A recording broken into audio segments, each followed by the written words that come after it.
আগামী দিনে বাংলাদেশ জাতীয়তাবাদী দল ক্ষমতায় আসলে আমাদের মাননীয় ভারপ্রাপ্ত চেয়ারম্যান এবং জাতীয়তাবাদী দল শ্রমিকের জন্য কাজ করবে এবং শ্রমিকের ন্যায্য মজুরি এবং শ্রমিকের ন্যায্য হিস্সা বুঝিয়ে দেবেন ইনশাল্লাহ, আমরা আশা করি।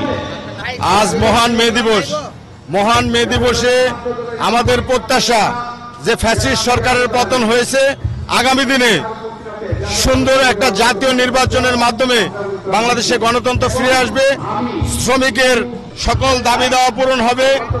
8 ঘন্টা কর্ম যে দাবির জন্য আমেরিকার শিকাগো শহরে যে আন্দোলন হয়েছিল, সেই আন্দোলনের মাধ্যমে যে রক্তস্নাত স্বাধীনতা এই শ্রমিকরা অর্জন করেছে, সেই স্বাধীনতা রক্ষার জন্য যুগে যুগে শ্রমিকরা কাজ করেছে। আগামী দিনেও শ্রমিকের যতক্ষণ পর্যন্ত দাবি দেওয়া পূরণ না হবে, বাংলাদেশ জাতীয়তাবাদী শ্রমিক দল ততক্ষণ পর্যন্ত এই রাস্তায় থাকবে ইনশাল্লাহ। আমরা